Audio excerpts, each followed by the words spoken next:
Hi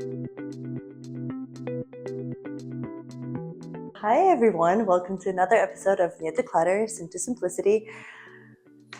My birthday is coming up, so we thought we'd address the elephant in the room, which is gift giving and gift receiving for minimalists. Yeah? Let's do it. Let's do it, let's dive in. Okay, so what is the best gift you've ever received? So to me, the best gift I ever received was my sister was doing her master's in Belgium, and I was 16 years old. I have never left Brazil in my entire life. And my parents said, well, you should go and visit your sister. This is going to be your first international trip. And I was already very good in English because my mom had the foresight to put me in English school when I was 12, language school, right? So I was fluent in English. So this trip changed my life because it was the first time I was out of the country. I have never experienced people speaking other languages. Even a trip to the supermarket became like a mind-blowing experience because Brazil at the time was closed for imports. So I'll give you a funny example. Yogurt in Brazil, we had strawberry flavor and coconut flavor, and that was it. And then I arrived in Belgium, and they had cappuccino flavored yogurt, like they have coffee flavored yogurt, and it was like a thing. And my sister was joking with me and say, "Oh, we're gonna do a tourist attraction. We're gonna go to the supermarket, and you're gonna see all the different things that they had here." Every weekend on that trip, we would go to a different country, which is something that I had never experienced before either, like having a trip inside of a trip. And that kind of informed even the way that I travel now. I try to think about how can we do like a big trip and then we do small trips inside the big trip. So it was all because of that first international trip that I taken. So yeah, thanks to my family for giving me the gift of traveling. I find it so interesting because when I was thinking about that question, I immediately, my mind went to materialistic things, right? Because like, Mm-hmm. oh, like what did my mom give me and my dad gave me and my sister, right? But it's funny because I almost had to like force myself to be like, oh, Anastasia, but you're a minimalist. Like, think of like the best experiences you've ever gotten, Right, right? right. So, but ultimately, when I went through this thought process and I Mm-hmm. kind of went through all the gifts I've ever received and all the things I've ever done for my birthday, I realized that ultimately the best gift I've ever received was the best trip that my parents gave us. We went to Finland. We went to Ravaniemi, which Mm-hmm. is like the Santa Claus village. And we went in the winter, so it was like totally snowed in, and it was just a fairy tale. So yeah, I definitely appreciate my parents' efforts. It's not easy traveling with one kid, let alone Right. two, and they put in so much effort, and I'm forever grateful. Okay, so what do you like receiving and giving as gifts? What I learned in my life is that you need to know your loved ones' love languages. Right. Okay, so there are five. I think Dr. Gary Chapman Mm-hmm. developed these five, or he identified those five love Mm-hmm. languages. And so they're words of affirmation, physical touch, spending time together, Mm-hmm. gifts, acts of service. And so once you learn yours and your loved one's love languages, it's much easier to work with that. Mm-hmm. So normally, what people do is they give you gifts that they would like to receive. Yes. But it's a huge problem because if I like something and I give it to you, let's say I like pink flowers and then I go to your Mm-hmm. birthday and I give you pink flowers because it's something I want to receive. You're like, "Oh, well, thank you, but that's not me, right?" And also you might not want to receive pink flowers because your love language is different and you might want something else. You might just Right. want a hug from me, Yep. right? So it's really weird because I don't like receiving gifts. My love language towards others is acts of service. And when I want people to show me love, it's the spending time together that I like. And so, it's really awkward because if people want to give me something, at the end of the day, even if they bring a present to my Mm-hmm. birthday, Mm-hmm. uh, I don't know how to say this without sounding weird, but like I really don't care about that present. I just care that they showed up Yes. and they, give me a hug and they say happy birthday and we spend time together. So, what I like to gift people Mm-hmm. is what I think their love language is. Luckily, with my friends and family, I've had this conversation, so I kind of know. Right. And then I ask them very specific questions about the exact present that they would like, Mm-hmm. right? And I go with that.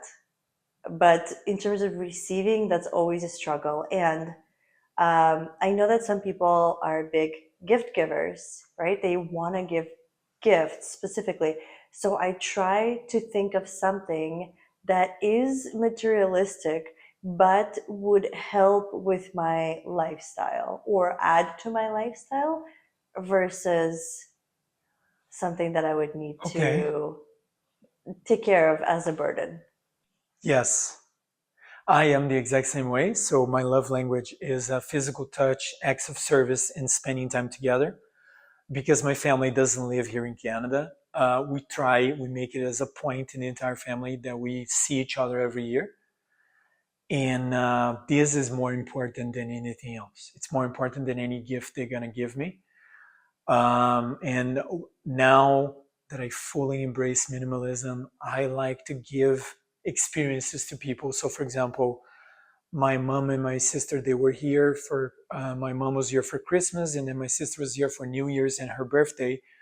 So when my sister arrived, her and I went to a spa in Montreal in the middle of the winter with the snow and all of that, and that was pretty cool. So then that was my gift for her. And then for her birthday, we all went and we had dinner at this great restaurant. We dressed up, and that's the gift. So now every year as a family, we try to do a trip together, and then we try to share the costs and that kind of thing. And that is the gift. To me, that's it. And we're going to get into our next conversation about the talk that you have with your friends and families. Now they're a minimalist, how we're going to manage the gift giving and the gift receiving. Yeah, so let's go Yeah, right in. let's go right in. Did you have the talk? Yeah, spoiler alert, I lost this battle. There's so much content on minimalism, and people are just like, just talk to your loved ones. They will understand, blah, blah, blah. No, no. And you know what it comes down to? We go back to the whole conversation about love languages. Mm-hmm. There are people in my family, my closest people, whose love language is gift giving Right. and gift receiving. If you can say as many words of affirmation to them, you can write a book, whatever. Just won't matter if it's a verbal book, but if it's a physical book, it would matter. Um, so I struggle with that. I had so many conversations over so many years, and it was just falling flat. Like my family and friends were just not understanding it. And then finally, I randomly saw somewhere the whole thing about love languages. Mm-hmm. And I was like, oh, wait a second. Like, this actually matters. It sounds like a silly thing, but it actually matters. So let me test this out. Mm-hmm. So for a few years, I tested it out and it worked 100% of the time. So then I came to my loved ones and I was like, hey, I think your love language is this. And they're like, oh, yeah, absolutely. So I'm like, okay, I forever lost this battle. Right. And I now made peace Mm-hmm. because they are my loved ones. I can't really Right. get rid of them. Um, so, uh, so now I think really hard about what I would like to receive. And then I ask them really specific questions about what they would like to receive as gifts as well. Right. For me, I had the talk with my family and friends, and they somewhat understand, like your case. If their love language is gift giving and gift receiving, it's going to be a harder battle. Um, one thing that I like to do when I go down to Brazil is I like to give food or beverages or something, things that are going to be consumed. And that's another thing that I like to receive. My problem is maintaining the physical thing afterwards, right? Because I don't want to add this to my life. But if it's some food or some beverage or something that I'm going to consume, then it's fine. I have no problem with that. I will take it on my luggage. I'm gonna give it to the person like a piece of maple syrup shaped candy, shaped like It's so funny that you say that because that's what we've yeah, been bringing back to Russia for years. yeah, and people love it because they don't have it there, right? And I've really jumped on the whole like edible gifts bandwagon as well because I'm Mm-hmm. like, okay, so if I'm gonna have to give gifts, Yeah. okay, let's, and I try to think about like what each person likes to eat, and Yes. then within a specific category, I just give everyone kind of like the same thing but different according to their tastes, right? Mm-hmm. And it's worked really well so far. It's a great idea. And they just like they open it and they start munching in it right Mm-hmm. away. It's the best. Mm-hmm. Yeah, it's funny. The exactly what you said before. The things that we like to give are the things that we like to receive. So like I was talking to my sister about that and some of my friends, and I was like, yeah, I want to receive like candles, essential oils for my oil diffuser, things that are going to get consumed, food, drinks, things like that. They're gonna be the experience, right, of consuming them, and then they're gonna be done. Yeah. That's kind of like the lane where I am right now. Yeah. Okay. So what do we do with unwanted gifts? Ooh, that's a great one. That is a great one. We're gonna get burnt in a fire. Probably. I told this to everyone. If you give me something, there is a chance that I'm gonna either donate or I'm gonna recycle or I'm gonna sell or I'm going to replace a thing that I already have with a new thing. Yeah. So if I have something that is very old and it's not useful anymore, and you give me something new to replace it, the old one's gonna go. Yeah. If I don't see it, the new one is gonna go. Yeah. Yeah. Yeah. I'm not gonna be sorry for who I am. This is who I am. At this phase of my life, this is who I am, and it's. I think there's a lot to be said about guilt that we carry. Mm-hmm. I think humans generally, we try to be good, like inherently good. Mm-hmm. And so every time we feel like we're messing up in Right. any way, Right. we feel massive guilt. Mm-hmm. Guilt at work, guilt towards our loved ones, guilt towards ourselves. Right. And I think it's a bigger issue to kind of work through. Like, why do you feel guilt here? Why do you feel guilt there? And I think what you said is right. Like, you need to be unapologetically yourself Mm-hmm. because it's your life. Yeah. So, And I think you're gonna be lying to other people if you're not yourself. In a way, if you don't bring your authentic self to a relationship, you're lying. You're playing like a character. Oh no, but I need to appease them, right? and it's not like people are going to come over to your house and be That's like, right. oh, that's this candle that I gave you, but then where's that other candle that I gave you, right? Like, Exactly. so I've definitely donated a ton of gifts that I've received, and I have felt guilty about it. And so I take the gifts that I received, some of them like from my closest people, and I really try to hold them for a second and say like, thank you. I appreciate this gift. I know that it was given to me with so much love, and I appreciate the attention so much, but it just doesn't serve me in this season of life or whatever I'm going through, or maybe there's just no space for it. And some gifts I've put in a way. I have a small child, so he just tends to play with everything, and so some things are art pieces that I would love to keep, but they're breakables, so they're stored away. And other gifts I donate. There's also one gift that I really liked from my sister that I had to give back to her actually many years later. She gave me like this salt lamp, and I really enjoyed it because it's a nice light, like Yeah. a lighting, like if you're reading in bed or something, it's not Uh-huh. aggressive.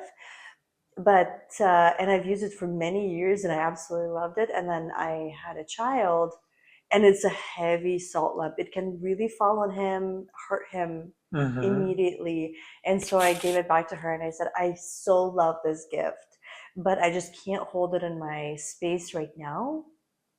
And she has three kids. Like, I'm sure, I hope that one of them adopted this gift. And I felt guilt about it, but at the same time, I didn't want to donate it because it was a really good gift. Right. Okay, so why do we give gifts at all, do you think? And how can we rethink generosity?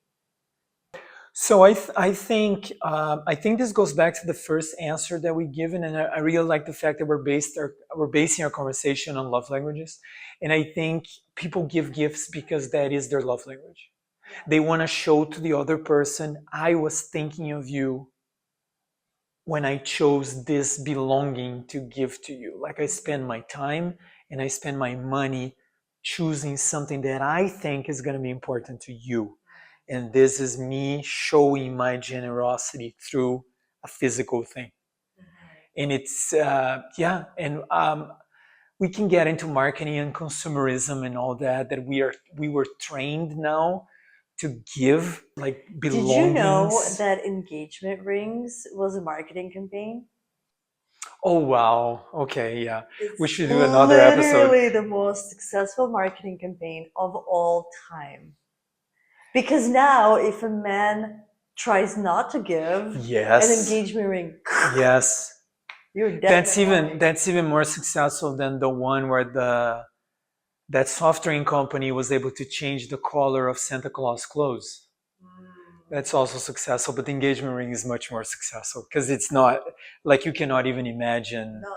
Yeah, yeah, yeah. In Brazil, there's another layer of this now, which is a relationship ring Oh, before the engagement ring. oh, promise ring. It's called Yes, promise it's ring. promise ring in English. Yeah, in Portuguese, it's a relationship ring. So Oh. you were, it's like we have three phases now. We have three different rings. So anyway, we're going to have to do a full episode about consumerism and marketing. But I think let's go to the second part of the question. So how can we rethink generosity? That's a hard one. It's, I'm going to speak for my own experience. I think giving people you care for experiences is much more important. Like, okay, let's cook together. Let's go to the supermarket. Let's buy all the stuff. Let's cook together. Everything will be consumed. So we don't need to maintain the things afterwards, right? And we have this experience of cooking together, spending time together. The love is shared that way through meals, right? To me, it sounds like a perfect day. To me, I think so. Why do we give gifts at all?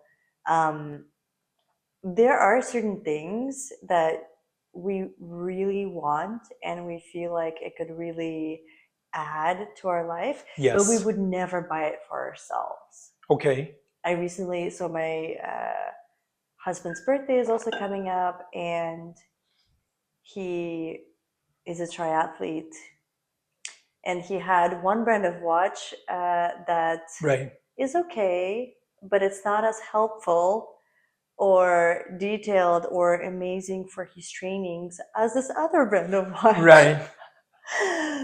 But he would never purchase the other brand because it's really expensive. It's really good, but it's really Right. expensive. And so I told him, I'm like, listen, like either I choose Mhm. a specific watch from that brand, or you send me the link of what you want. He's like, no, no, it's too expensive, this and that. Like, he found all the excuses under the sun. Anyways, so I got him this watch, and it's like the best thing. He's been playing with it Yeah. all day long, every single day. It's improved his training. because it's more accurate in terms of like your heart rate and your recovery. And when you are a triathlete, all of those things really matter because Right. you're doing three different sports like swimming, cycling, and running. So you need to know how to work to like how all these sports work together for you. So he's extremely happy. I'm extremely happy for him. He has some competitions this summer, and I hope it'll really add to this really big hobby that he has. Right, of course, and it's meaningful and it's useful. I think that's the most important thing. And I really hope that gifts could be that. Yeah. Is when you know that a person really wants something or can really benefit from something, but they just can't bring themselves to purchase it Right. for themselves because a part of us is like, oh, I'm unworthy for some Right. reason, right? Like this. Then if you gift that, and think about it this way, even if you can't afford it, maybe there are some friends and family who are able to go on a gift with you, but then you give one gift that's so meaningful and so cool, it just blows all other gifts out of the water. And adding value to the person's life is really important. That's why I believe that, all those techniques, you put thing in the cart and you don't buy it right away, you wait 30 days depending on the purchase or something like that. It really needs to add value. Otherwise, I would be guilty of giving something that is not going to add any value to another person's life, right? Yeah. The way we can rethink generosity is that to me, it doesn't have to be forced. So there are certain milestones like birthdays and then the holidays. And even though those are beautiful milestones in our lives, I do feel that they are forced.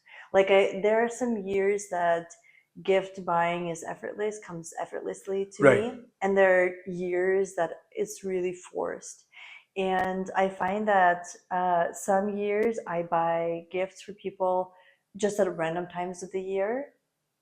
And then for their birthdays or Christmas or whatever the holiday is, like I just go lighter. Because love languages of gift giving. Yeah.